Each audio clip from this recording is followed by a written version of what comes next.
This is Dr. Bill Mounce in his teaching on the Sermon on the Mount. This is session number 14, Matthew chapter 7, verses 1 through 6. Do not judge.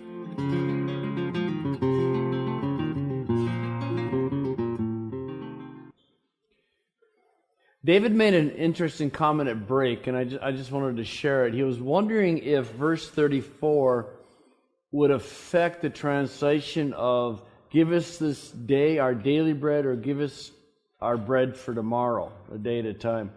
And I don't think Jesus was thinking of the Lord's Prayer at this point. It's been too far removed. But it is interesting. The focus of 34 is stay focused in the present, stay focused on the day, deal with tomorrow when it comes.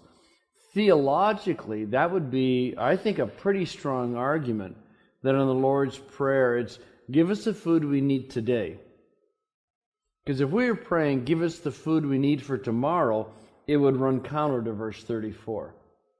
I wouldn't want to say it has to be that, but I think it's a very interesting argument. Theologically, we stay in the present. I always find that give us this day our daily bread is much more meaningful than other third world countries. Yes. Where the bread only lasts. Yeah. So it has to be daily. It has to be. We're not talking about going to Costco and getting enough food to last us 8 years. Anyway, all right. That's a good point. I like that. Okay, we're into chapter 7. It's the fifth major section in the sermon, and the overall the focus on the first part of this is how do we relate to other people. The final section is the conclusion, but excuse me. But this is how do we relate to each other. And the first topic is on judgment, verses 1 to 6. How we treat one another. Do not judge. It probably would be no surprise that we start with the issue of a critical spirit. It's for the person who does not understand chapters 5 and 6. Being critical of other people is a natural thing to do. But if you are a beatitude kind of person, then chapter 7, verse 1 makes sense. Or stated another way, if you tell your people don't judge, you'll have the same total lack of result that I had. So what you have to do is you got to go back and start at the golden chain.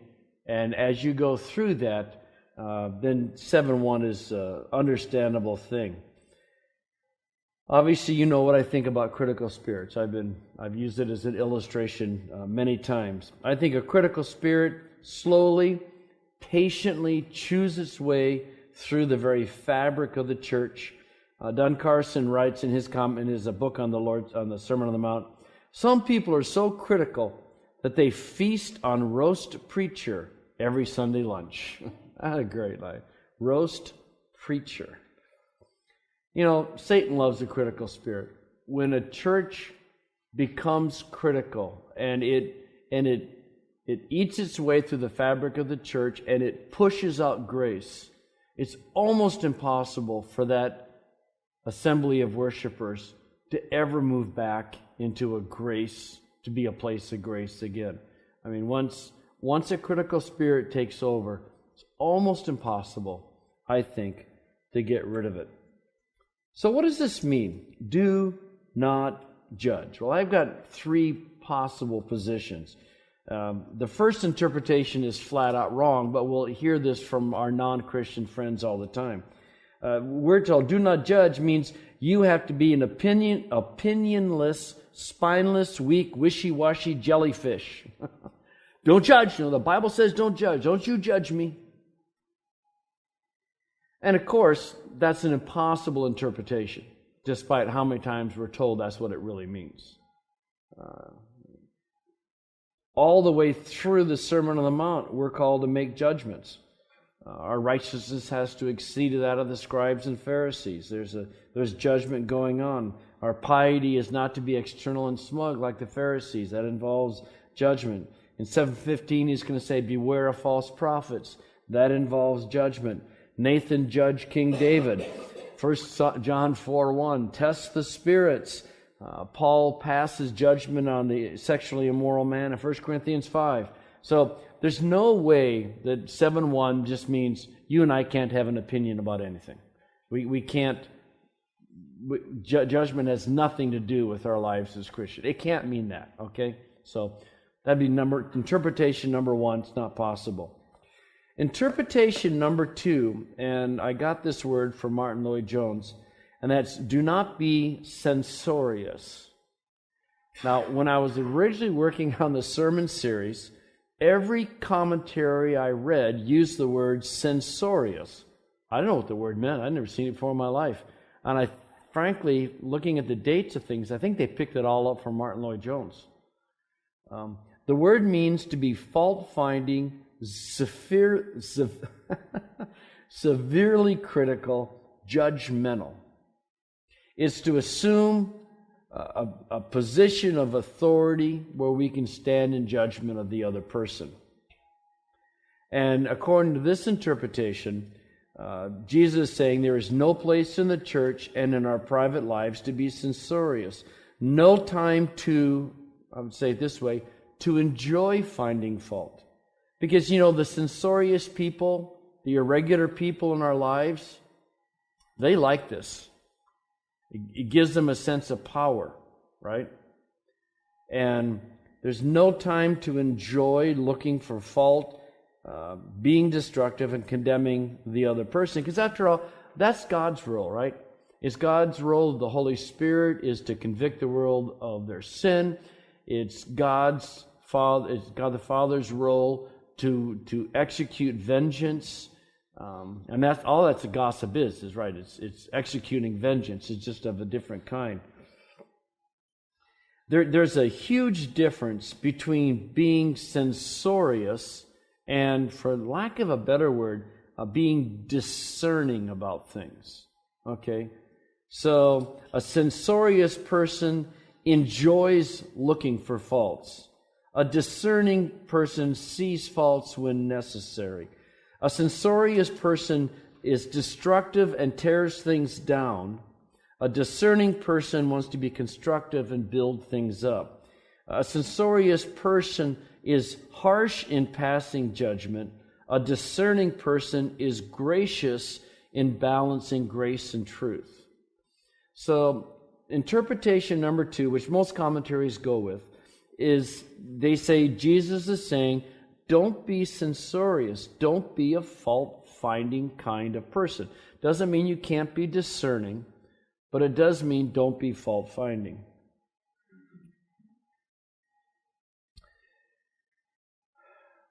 Since writing the sermon, I realized that there really is a third alternative.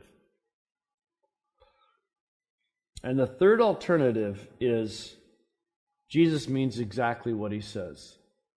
Do not judge.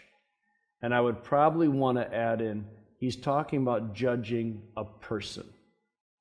Do not judge a person. Let me, it's going to take me about 10 minutes, but let me explain why I think that's what's going on here. I have a very good friend who's on his own journey, and he's moving from a condition of a critical fundamentalism to what does it mean to truly love God and love one another. That's the journey that he's on. And he was asking if I would read a book that is called Repenting of Religion by Greg Boyd. Greg Boyd's a pastor in Minnesota. Greg is the real popular proponent and pushes hard on the openness of God, which is the doctrine that God doesn't know the future. If God knows the future, then there is no freedom of choice, there is no free will. And since there must be, is a gross simplification, because there must be free will, God can't know the future. Well, it's so wrong of a position. I, in my mind, said, I'm never going to read anything Boyd writes. There's certain debates that is simply not even worth spending the time on. And then my friend came and said, Boyd's book on repenting a religion is one of the top 5 books in his life. It was a transforming book. And I thought, he's a really good friend. So I said, okay, I'll read it. The book is fascinating. And I would really recommend that you sit down with your deacons and your elders and you slowly and chew your way through this book. Forget the fact that Boyd believes something that's really, really wrong on the future. Just let the book speak for itself. And the book starts off a little confusing. The first couple chapters are like, and what he's doing, he's talking about the tree of knowledge of good and evil. And the point that he's making is that that's God's tree. God decides what is good, what is evil. God decides what is right and what is wrong. That's the symbolic meaning of the tree of the knowledge of good and evil. He uses that as the basis then to argue that the problem is we don't want to accept God's, same person, we don't want to accept God's definition of what's right and wrong. Because that's what happened in Genesis 3, right? Adam decided that they had a different definition of what is right and wrong, and so they wanted to follow that. And his point is, that's what the church does. Let me summarize the last bit of the book then. He says, we are called to love one another. Okay? It's real simple. Greatest 2 commandments. Love God, love one another. And instead, what we do is that we pass judgment on one another. And here's how we do it. He doesn't say this till near the end, but it's really, when you get to it, you're amening him.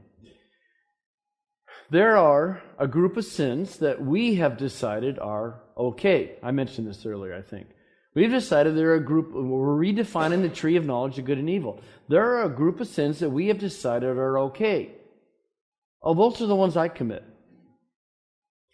There is a group of sins that are not okay. Those are the ones that Dave commits. So instead of loving Dave, we pass judgment on Dave, and the motivation is that it makes me feel like I'm better than Dave. I got that point of the book, I went, it's so clear, it's so obvious, it's what happens. You see an irregular person go down the street, and what do? What's the human thing to do?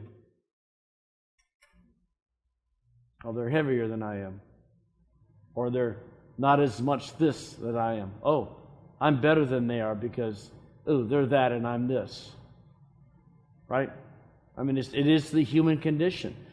We pass judgment on what we determine are unacceptable sins in order to feel better about ourselves. Now, what he does at the end of the book, he says, I believe that there's 2 situations in which we pass judgment. The most important one is when you have a relationship with a person where confronting them about a sin, that something could actually happen. See, because if I go to Dave and I confront him in his sin of wearing that shirt, we don't have, obviously you can pick on him. I don't really have a relationship. Up to Seth. Okay, I can look at Seth and his love for Dylan, and I can say, well, that's just, and I can pick. I don't really have a relationship where me confronting Seth in his sin can have a positive effect, right? I mean, if there were something seriously wrong in Seth's life, I'm not really at a place to know, okay, why does he do that? What are the forces that will led him to do that?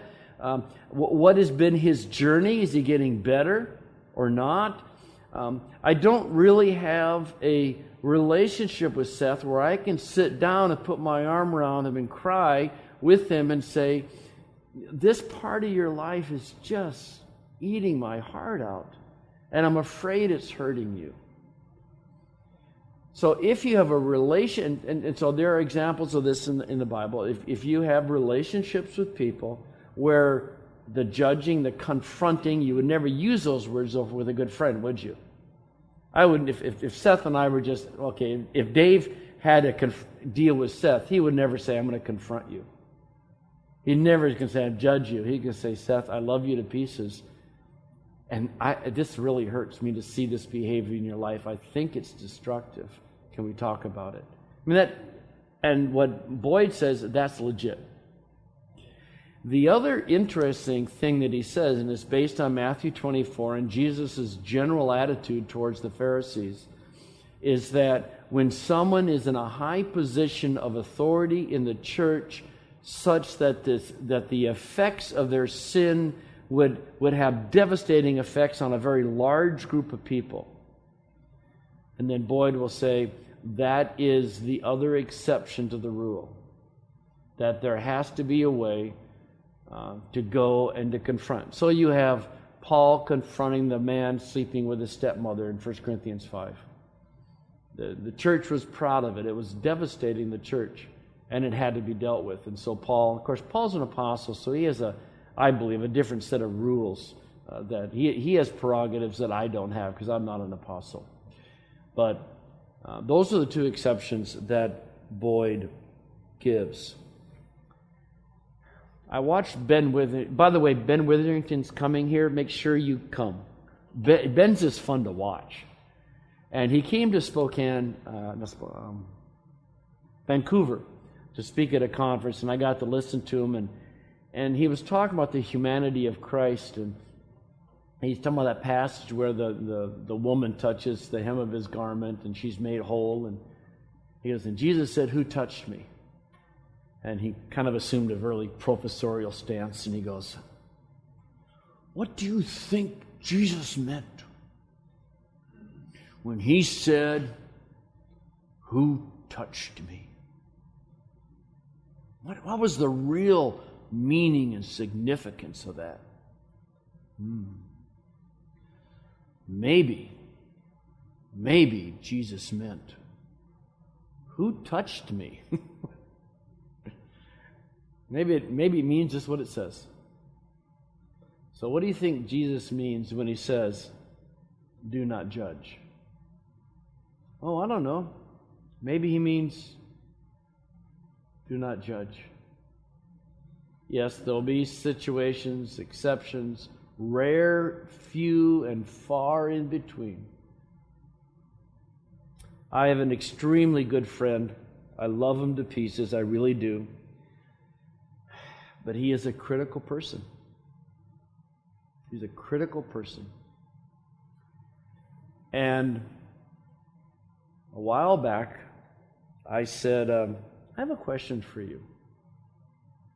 Well, he said about something. Well, I have a right to an opinion. And I let it sit for a couple of days. And it came back to him. Something my wife taught me, that timing is everything. Sometimes you don't say it right away. Sometimes you can kind of wait a bit. So I waited a couple of days, and I said, I got a question for you. Why do you think you have a right to an opinion? He wasn't happy with the question. I asked the question in another context recently, and just got, I think, verbally attacked by a bunch of friends. Why do you think you have a right to an opinion? Well, I mean, the fervency at which I was told that they had a right to have any opinion about anything they wanted was like, wow, I just wish we all loved Jesus with the same fervency. So I ask you, do you have a right to an opinion about a person? I'm not talking about politics. I'm not talking about a theological thing. I'm talking about a person. Do we have a right to an opinion about a person?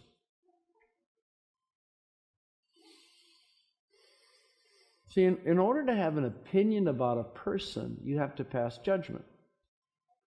In order to pass judgment, you have to have full knowledge, right?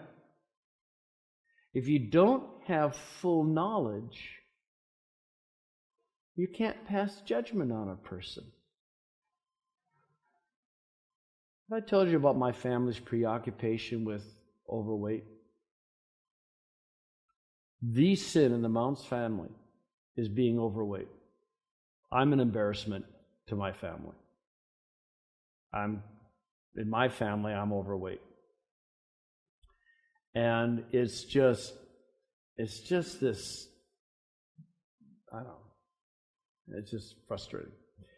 And I picked it up.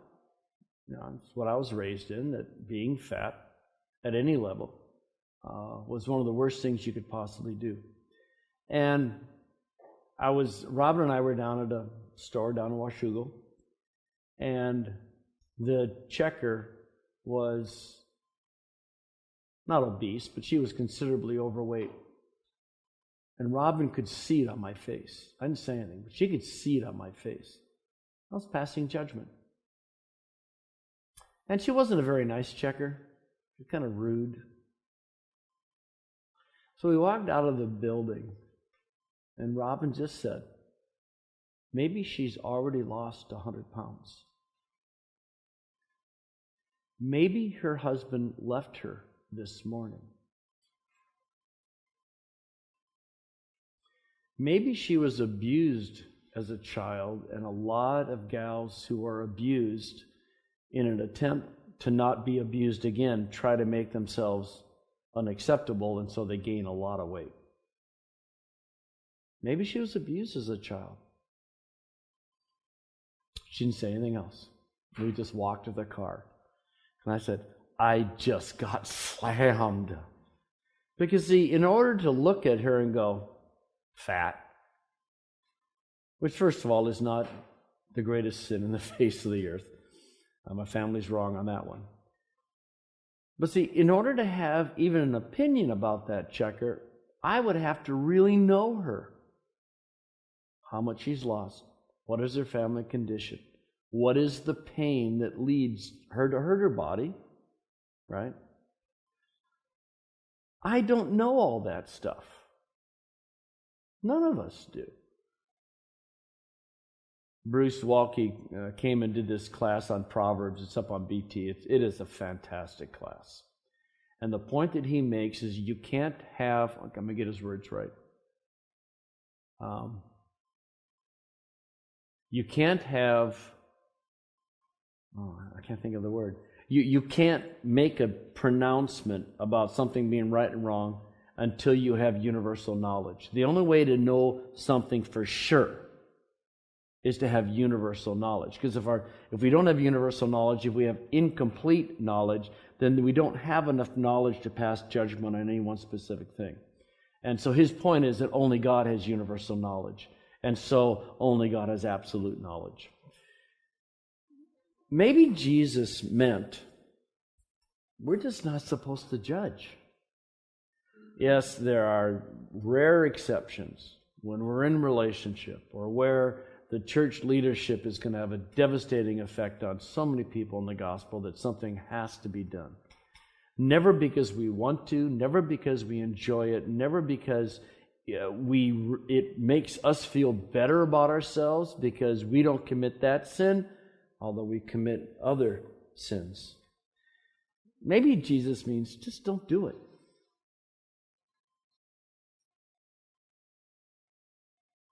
We have to test the spirits, we so quickly go to the exceptions. The second illustration I was referring to, the person happened to be a lady, just went to all the exceptions and just, we've got to test the spirits, and it was like,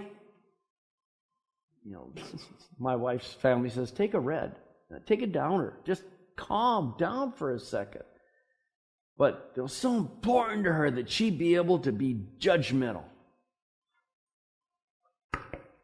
And I think that's our church. I think that's a church as a whole. We're called to love one another. John 17, if we love each other, people will know that God the Father sent God the Son. That's what's at stake.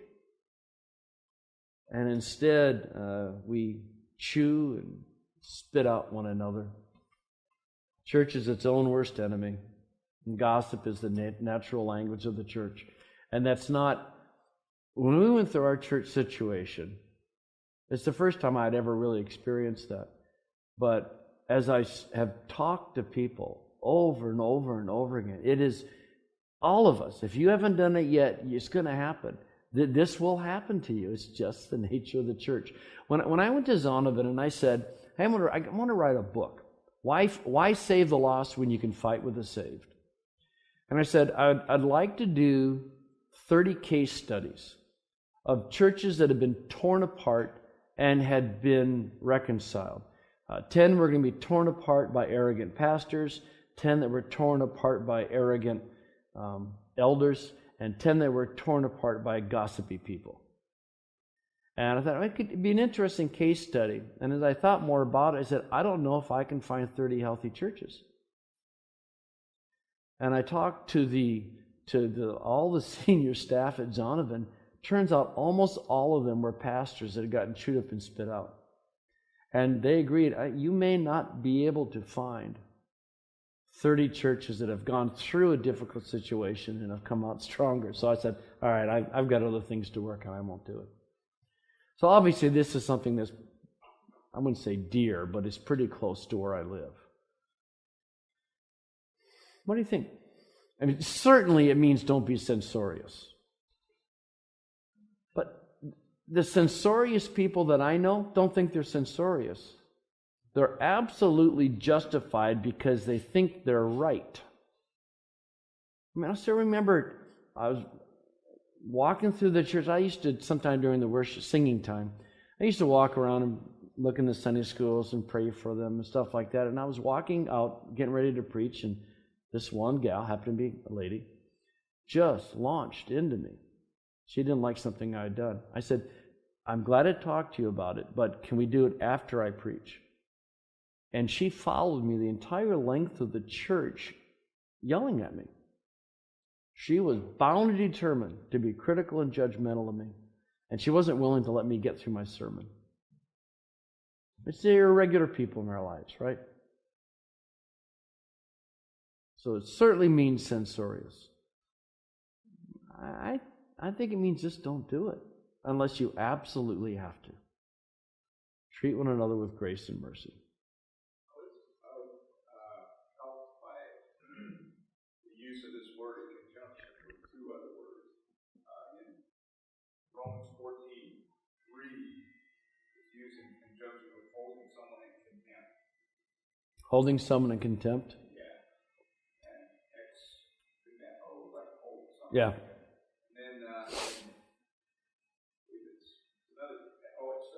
Luke chapter 6, it's used in conjunction with condemnation.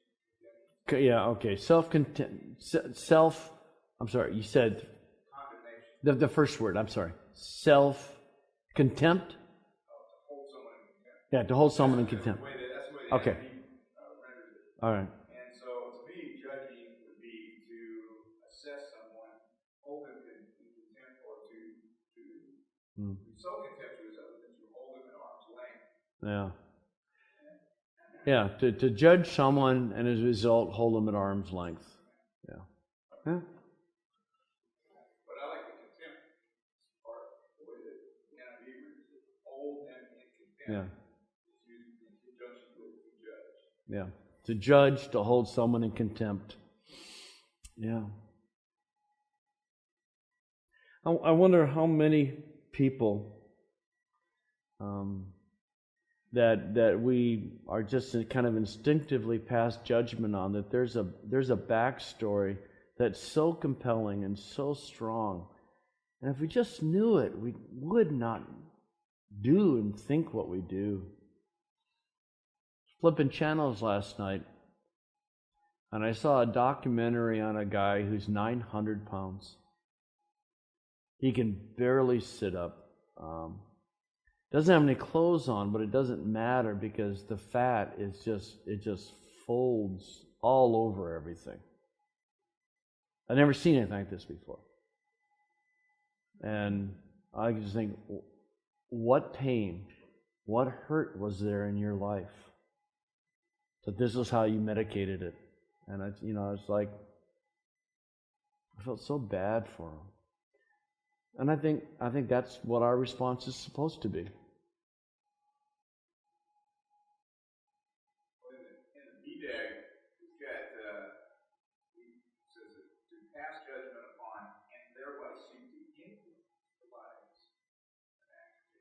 To pass judgment on and thereby seek to influence their lives. Huh. Yeah. Okay. Yeah. Just a word about fat people in defense. There's no reason to defend fat people. I'm not. That's not at all what I'm saying. Some fat people, I think it's a genetic thing. Yeah. I know a severely obese person that I work with who ate like a bird. Yeah. I would go out to eat, and I would eat 3 times what he would eat, and he was still 20 pounds. Yeah. Now there's all kinds. There's genetic. There is when you develop belly fat, it produces in men an estrogen type hormone that makes it harder and harder to become healthy. It's kind of it just exacerbates the problem. There's just so many things that go on that, yeah, I know of people that are overweight and they eat salad 3 meals a day. Just shoot me. I hate salad. I just hate salad. The only salad that's decent is if there's fried chicken in it or something. But yeah, and I'm just using that's been part of my journey, and I think it's an attitude that the Lord used to help me start to deal with a critical spirit in general. Anyway, okay. Well, something for you all to think about. I'm pretty sure it's the third. I think Boyd's right. Do not judge. And we have 3 reasons why we are not to judge. Number 1 is we're told to. Jesus said, just don't do it. Don't do it. That's what we've been talking about. The second reason is the whole principle of reciprocity, right? Don't judge or you will be judged. For in the same way you judge others, you will be judged. Then changes the metaphor, says the same thing. And with the measure you lose, it will be measured to you. Again, this is not quid pro quo. We're not saying I'm going to treat people in a certain way so that they will treat me in another way. But it is saying, along with mercy and forgiveness, that in some way, how you judge is going to come back on you. In the same way as how you show mercy and how you forgive is going to come back on you. We're saved by faith. There's no condemnation for those who are in Christ Jesus. And yet, our relationship with God and others in some way is affected by how we judge or we don't judge. Now, the questions that we've looked at occasionally throughout the sermon really come to the front here. Judged by whom and judged when, right? Judged by whom and judged when. And I would say, first of all, the consequence is certainly true of people judging now, that critical people invite criticism. And if anyone, is the kind of person that's always assessing, always viewing people negatively, always asking unasked for advice, which is just criticism in disguise, then don't be surprised if they're critical of you. That's just the way it is. If you and I are critical of other people, they are going to be critical of us now. But secondly, I would say more importantly, I think this is true of God. So many of the passives in the sermon are divine passives, right? And so you have to seriously take that the one doing the judging and the one doing the measuring back is in fact God. So the question is, what does that look like? And I've got a present and a future answer.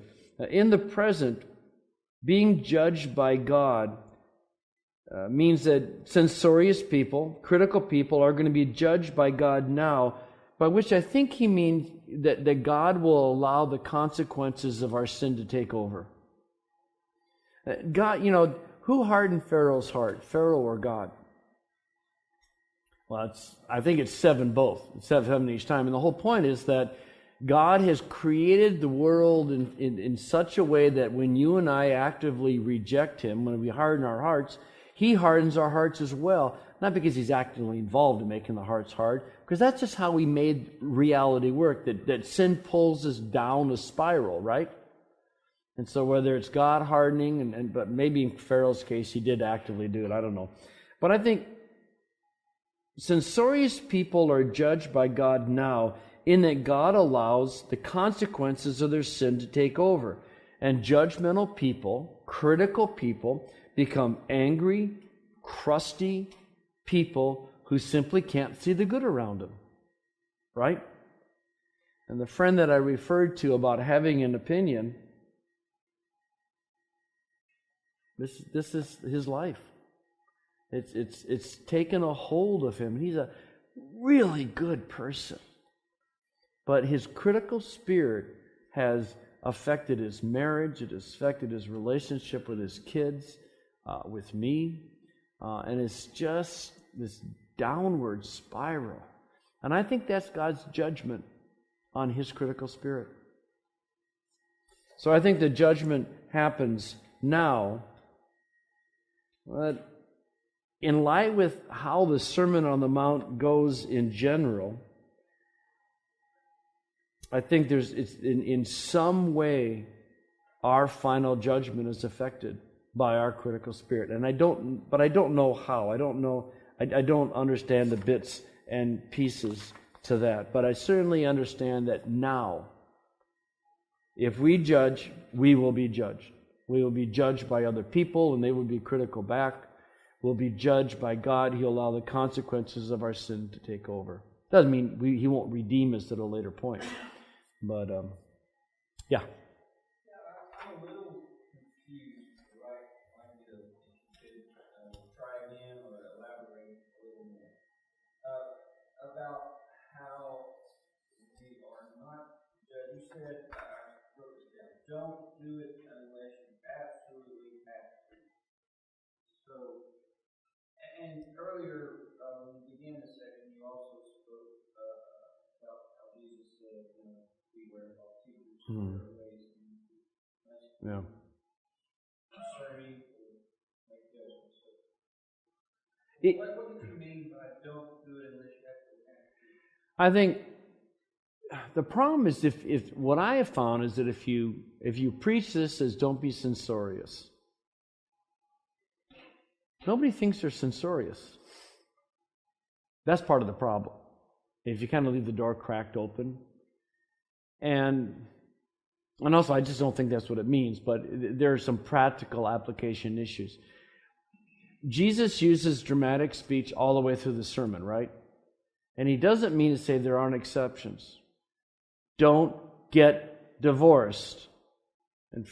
And here, except for porneia. We know from 1 Corinthians 7 that there's another exception, abandonment. But he's trying to drive the point home. And so I think the way he says it in 7:1 is that don't do it.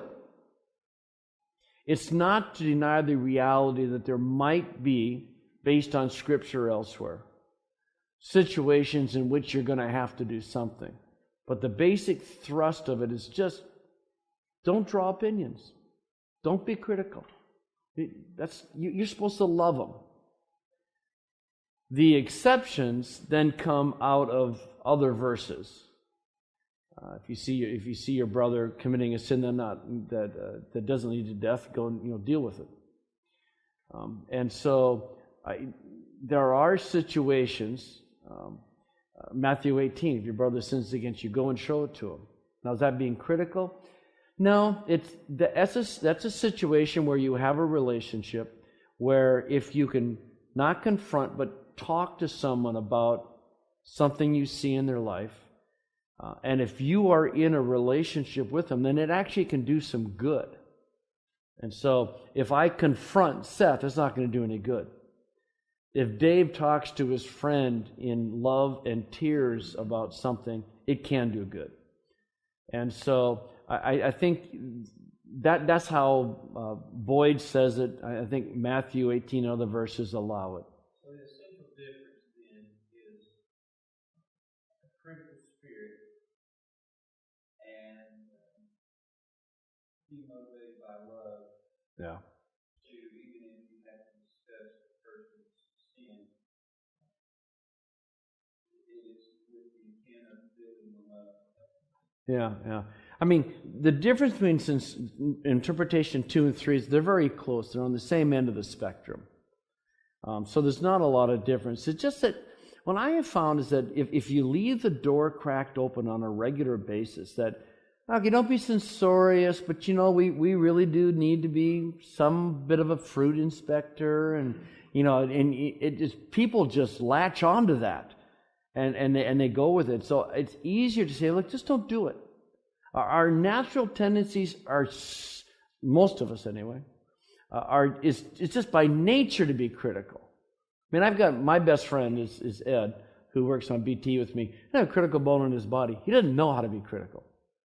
And so he has no tendency towards this at all. So if that's your personality, fantastic. That's great. Most of us don't have that personality. And so I'd say, for me, I just say, look, part of my goal in my life is I just don't want to form opinions about people that are negative. I don't know you. I don't know your story. I don't know your backstory. I don't know enough. My job is not to do, it's to love you. I think if you leave the meaning of the word judge open to this idea of assessing character, then you are eliminating the positive. It says judge not. That means don't have an opinion one way or the other. Don't assess one thing good and another thing bad. I have difficulty with, and I don't mean to. The best illustration is you have told us about your friend who has a critical spirit, and you used, in my opinion or in my observation, you've made an assessment of his critical spirit critically, and I don't think that we can avoid doing that on a practical basis. So I think that there's something deeper in this judge not, so that my assessment would be that we are not to be the judge. Judge not as the judge, and don't assume the role of God in condemning. That's not what we do. We don't do that. John 7, Jesus is attacked, says that he has a demon by those who are assessing his behavior, and John says in 7:24, judge righteous judgment. There's got to be a balance of what we are to do in judging, so that we find a definition that allows us to say, don't do it. And in my opinion, and that Knight argues this, that means don't condemn, don't send somebody to hell, don't accept the role of ultimate judge. That's not for us. Yeah. But this other business of, I don't see how you can avoid assessing behavior. Yeah. It's either something to, to approve or disapprove, but recognize that our approval or disapproval of it is based on limited knowledge and cannot be ultimate and needs to be with grace and kindness. So you're gonna go with censoriousness. The argument against it is that that's not what these paragraphs are about. He goes on and talk about you seeing a speck in a log and stuff. We're not talking about ultimate judgment. We're talking about the relational kind of give and take that we have. I mean, think about how many people do you, and I could be wrong, and you could be right. I'm not saying that. I'm just saying I don't think that's what the context is. How many people do you and I individually really know so well that we could lovingly go to them and put our arms around them and say, I need to talk to you about something? See, I think that number is really very, very small. I don't think with the nature of relationships that there's that many people. I mean, I have very few in my life. And so this is a speck in a log thing, but don't pronounce judgment. It would certainly come under both censoriousness and this other one. So you may want to read Scott on that to see. I found the note I was looking for about when does God judge us, and say it positively. If we are not censorious people, if we are not judgmental people, then I wonder if God is more patient with us. If we go around being critical of other people, I wonder if He will more quickly pronounce judgment on that. But if we're people who genuinely try to love one another and to only confront sin, however you want to say it, when we have to, I wonder if God treats us differently. I wonder if God is more patient with our sin. I don't know. God will judge all of us according to His unbending and uncompromising justice and in His inexhaustible reservoir of mercy and grace. And in some way, this is going to be felt at our final judgment. So, yeah, I mean, this is really, really hard.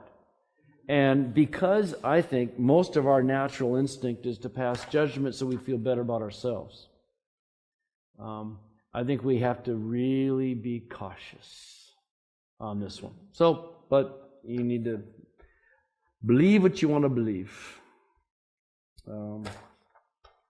Okay, don't judge. Why? Because you're told not to. Don't judge. Why? Because the doctrine of reciprocity.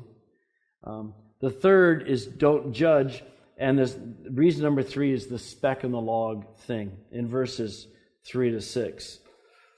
Why do you look at the speck of sawdust in your brother's eye?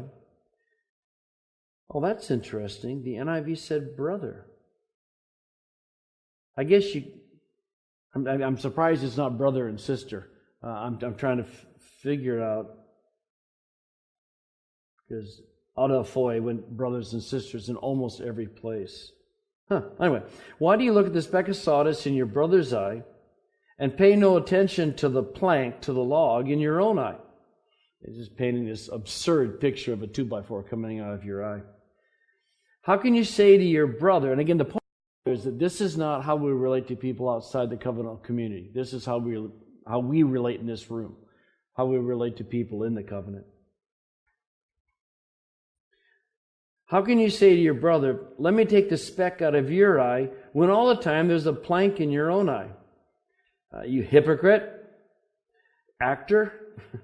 First take the plank out of your own eye, and then you will see clearly to remove the speck from your brother's eye. It's absurd to point out sin in someone else's life when at the same time you're blinded by your own sin. That's what he's saying, right? So deal with the sin, the plank that's in your own life. Jesus is obviously not saying that we should never point out sin. Right? The whole point of the passage is you need to be in a right position so that you can, so we'll turn the tables, so that Seth can pull David aside and talk to him. But if there is ongoing sin in Seth's life, he's not really in a place to be able to point out the sin in David's life. So before he does that, he's got to deal with his own issues. And I suspect that as we work in a sin in our own life, we will start to see the speck differently. Perhaps with more patience. Perhaps with a little more honesty. But I think part of the process is you're getting rid of the plank in your own eye. You're dealing with the sin in your own life so that you have a clearer perception of sin and how to deal with sin in a brother's life.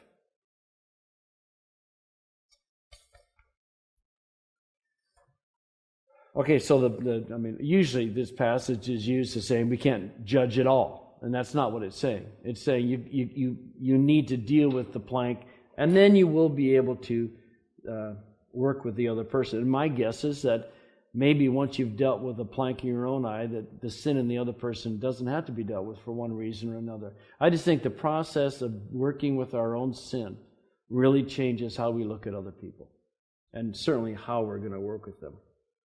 Okay, then Jesus starts talking about dogs and pigs. And I think what he's doing is that he's guarding against excess. He's guarding excess. Is that the right word? He wants us to be discerning in this whole process. And I made a mistake when I was in Shanghai, and I didn't emphasize something that they really struggled with it. Jesus is not calling people dogs and pigs. And when I first said it, I'm sure it was me, it wasn't the translator. We talked for a half hour about why would Jesus call someone a dog and a pig. They really, really struggled with that. And I said, okay, look, let me, and I restated it. This is an analogy. It's a metaphor or something. And it's he's not calling people dogs and pigs. He's saying, look at the behavior. And dogs were wild animals, right? They ran in packs. They were very dangerous. And pigs were not Porky the Pig. Pigs were wild. They were terrifying. I'm told by my friends that hunt wild boar in where in Texas do you hunt wild boar? Is it East Texas? Anyway, it's somewhere in Texas. Wild. Pardon? You can't hunt them here. Okay. Feral pigs, they're a big problem in the South. Okay, feral pigs? What's a feral pig? Just wild? Like feral cats. Oh, okay.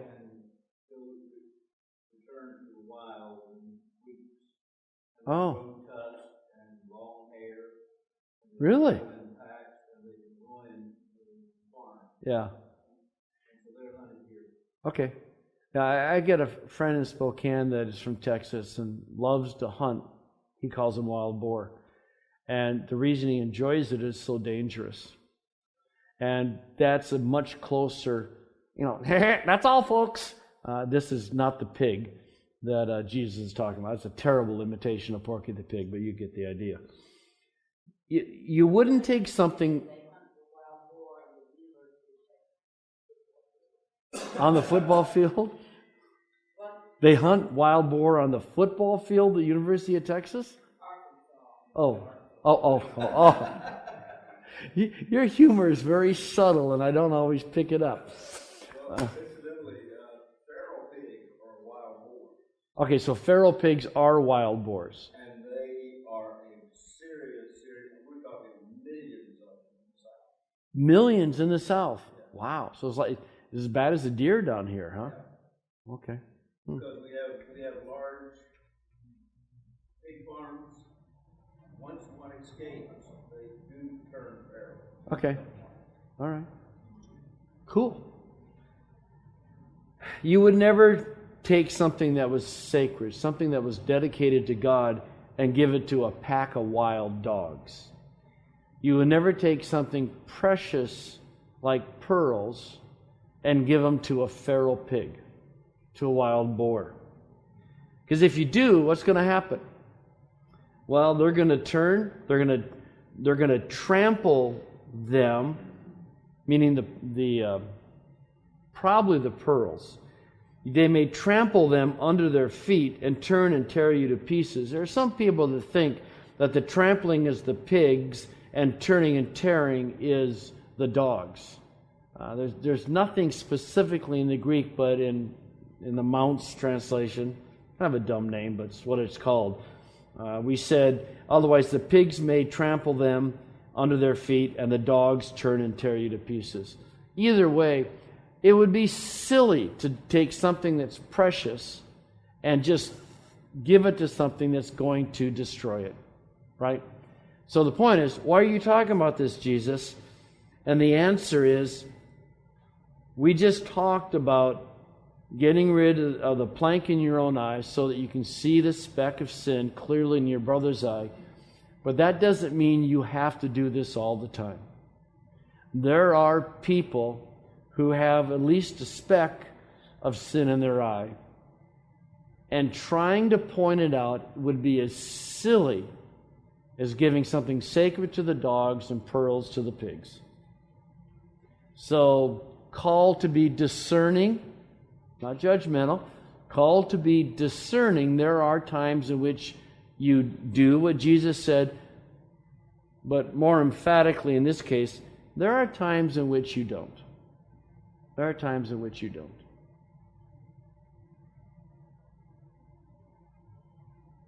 In that process, however, you do have to determine You have who to is behaving as a dog and who is behaving Right. as a pig, and that is a discerning or Yeah. judging process by which you assess behavior and character, right. so that you can follow this instruction. Yeah. I would never use the word judging of that process because Jesus said don't do it. But without playing with words, and you're not, but without playing with words, I mean, we have to, regardless of what position, they all require a discerning spirit so that you know when to do it and when not to do it. But I would like to believe that Dave, when Seth is looking at Dave and trying to be discerning, this isn't a judgmental thing. This is saying, is this the right thing to talk about? Are we in the right relationship to talk about? Is this the right time to talk about? Okay, we all agree that requires discerning, and that's something that is required of all of us. A critical, judgmental spirit is never in place. And again, we would all agree on that. The judgmental, critical spirit. So this is a hard one. This is hard. And again, my encouragement is we so naturally move to being critical. We just naturally, unless you're Ed, we naturally move to being critical. And I just think we have to be so safe. Of course, I'm the non-confrontation guy. So in my mind, I can say, oh, now's not the right time. Now's not the right place. 10 years later, now's not the right time. It's hard. This is a hard thing. And it's something we all have to struggle with. The strength against prohibition, against censoriousness, the charge of looking to yourself first may lead people to be completely undiscerning and to never deal with the speck. And so, he's not calling people dogs and pigs, he's making a comparison. And the point is that there are some people in some situations, in some time, where we have the freedom to step back and just say, not now. Or I'm not the person. Okay? Yes, sir. Just real quickly, I shared with you the other day that in Knight's commentary, I disagree with a lot of his interpretation, but he does make me think. And I have never read, to my knowledge, in any commentary, I don't think, his take on this. He first of all said this, page 237, that this verse 6 has no relation to verses 1 through 5. Yeah. And then he proceeds to Yeah. interpret it as the dogs and pigs referring to Gentiles, Yeah. and that Jesus is here forbidding his disciples to evangelize the Gentiles until after resurrection. Yeah. That's an odd statement, isn't it?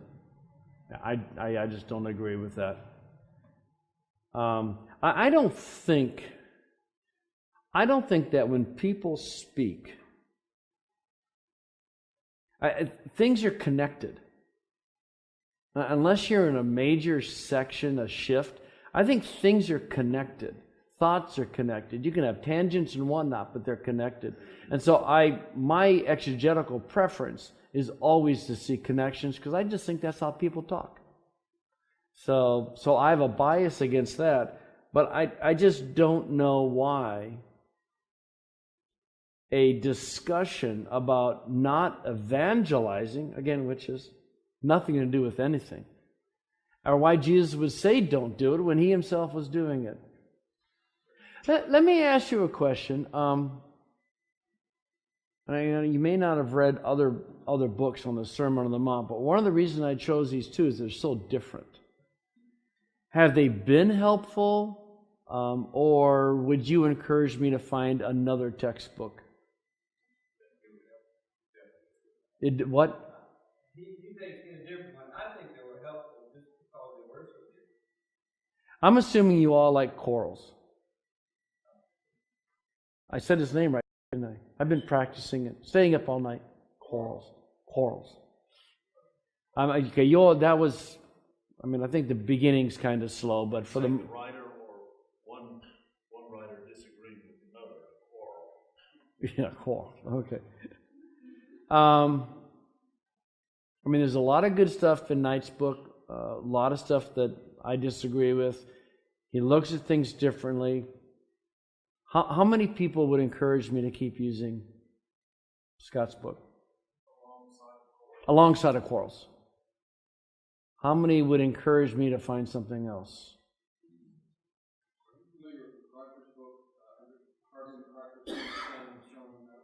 No, but I wouldn't use it.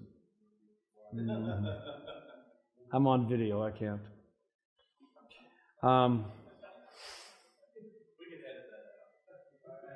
I think most of this needs to be edited out. Actually, since I'm probably the one editing, break to new lecture, Bill. All right. Okay, Carson's little book on Sermon on the Mount is very good, but it's very, very short. There's some older ones like by Gulick that are good, but they're more exegetical, and I didn't want to just do two parallel books. Okay, well, I'm glad that overall and you like it. Yeah, and so, okay, that helps. I'll keep looking, but it's, I don't know. Yeah, we don't. Denotation and connotation. You have to recognize that judge has a denotation, and then there are connotations that are out there. You're opposing a connotation of the word judge. Whereas you can't. I don't think you want to say that what Jesus says in Matthew 7:1 we should never do, because he said. Well, I didn't say that. Okay. I said that there are rare and few exceptions. Yeah. But then what Jesus says in John 7:24, where he uses exactly the same Greek word. Yeah. To judge righteous judgment. Right. That We don't do that. Yeah, I understand. You've made your point. I understand, and I know the different denotation I know connotation. you do, but that's what I'm trying to. I think that we're laboring with this connotation of something that may sound like we're establishing a denotation. Yeah. What's the root word, the Greek word for discern? Well, this word is, let me check it. Yeah, this is just the standard word for judge. And so I'm using discerning to try to create a difference between a judgmental spirit about people to a needing to discern something about someone you're in a relationship with. What's the Greek word? I'm sure there's a Greek word for discerning. I don't know what it would be. This is the word judge. But I think it's defined by the speck in the log. So you said I'll have to make up your mind. We've got a couple of positions there. And so in some way, the judgment, he says, do not judge, or you too will be judged. Yeah. Well, we know we're going to be judged by God. So it's not, hey, if you don't judge others, you won't. I mean, you'll pass the judgment. Yeah. So could it be you'll be judged with corrective discipline and then saved by God? Or can it mean you'll be judged by others the same way you judge people? I think it has. There's several layers that relationally, if we're critical people will be critical back. If we are critical people, God will judge us in that He will allow the consequences. This is the way He created the world. That sin comes back on itself and just drags you down. Are you saying it has a double meaning? I think a lot of the Sermon on the Mount has multiple levels of meaning. And do you think this is that Paul uses it the same way in Romans 2, where he says, "You're without excuse, oh man, whoever you are." That's a perfect example of what we'd both agree on. In Romans 2, you have Jews passing judgment on the Gentiles, even though the Jews are doing exactly the same thing, but thinking because they're Jews, they're not going to be held accountable for it. I mean, that's the argument in Romans 2. So could it be that Paul's condemning the Jews for doing that, but Jesus here is using it the same way and condemning the Pharisees for doing that? Oh, David would like that. Well, I mean, I seriously think But there's no limitation in the words. In other words, the dogs and the pigs are Pharisees. And this, but it's also brothers here. The log and the speck are brothers, right? So if you want to read verse 1 as part of verse 3, then the context of this is within the community of faith. So Pharisee and a non-Pharisee would still consider each other brothers. Jewish brothers, right? They hadn't, as a whole, they had not developed the concept of I'm really a Jew and you're not, and because you still are physically descended from Abraham.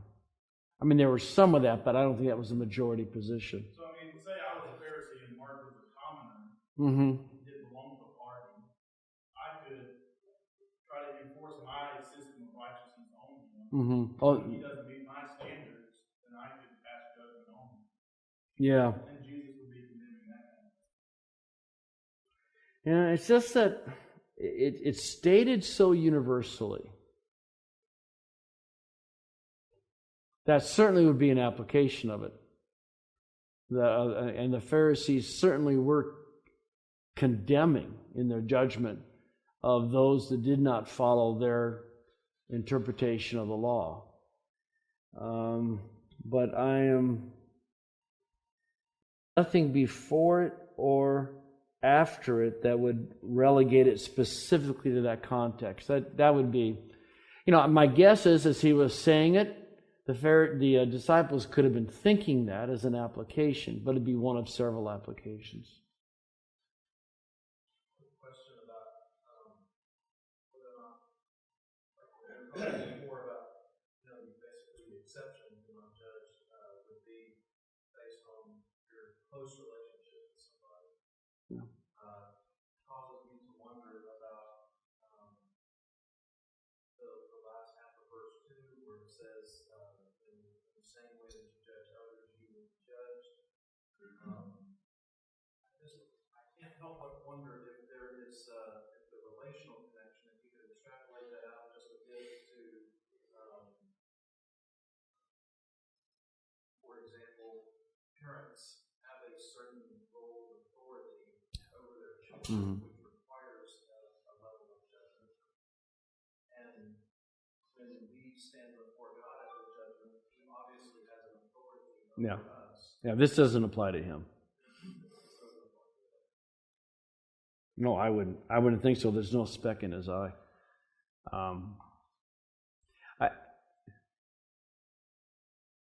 I wouldn't think this would apply to God at all, because I think it's a divine passive, and so God is the one who's returning judgment. And I mentioned it quickly, but I should have said this earlier. With my view of the apostolic office, I don't think it's a repeated. I think it's the one gift that doesn't exist anymore. My position. I don't think it's true of any other gift, but the definition of an apostle is limited to the first century, I think. And I think apostles could do things that I can't do.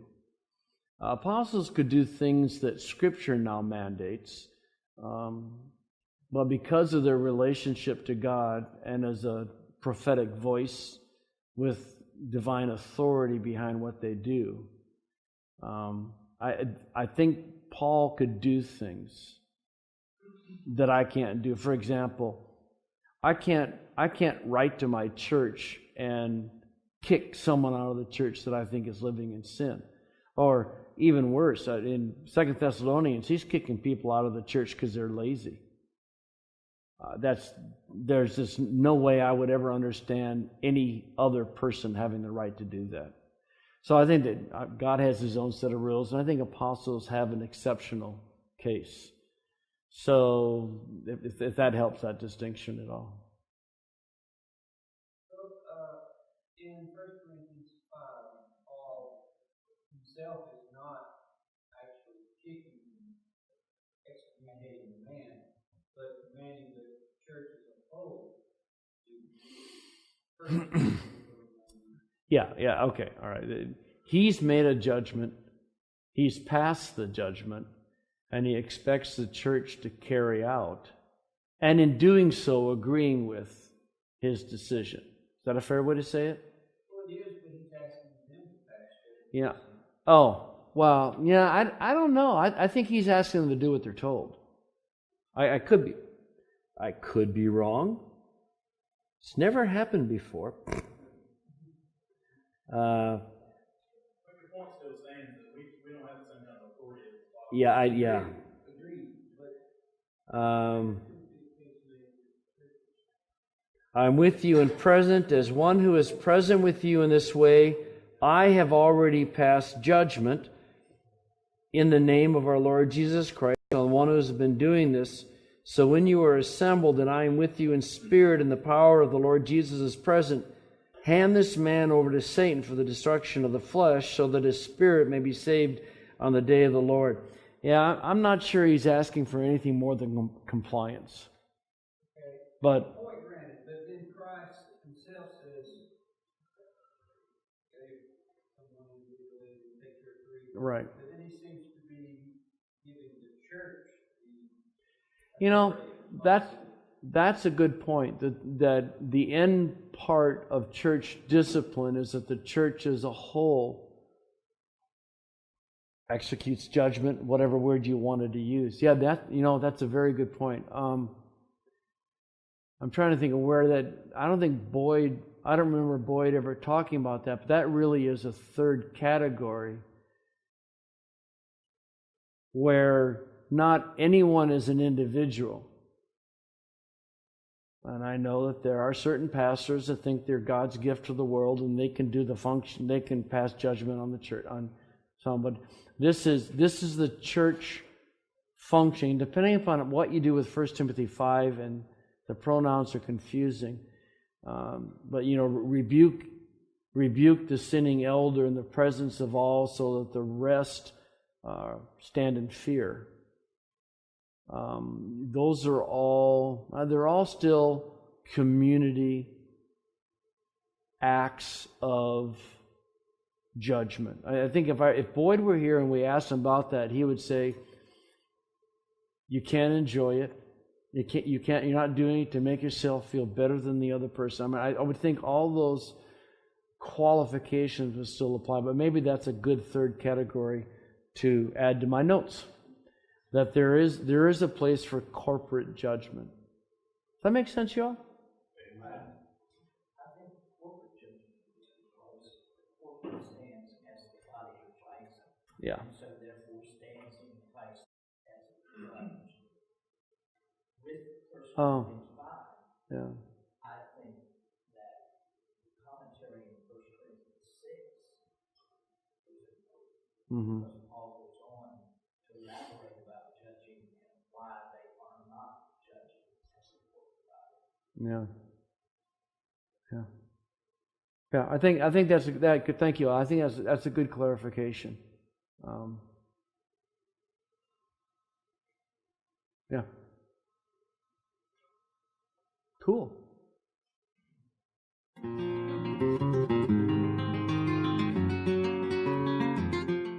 This is Dr. Bill Mounce in his teaching on the Sermon on the Mount.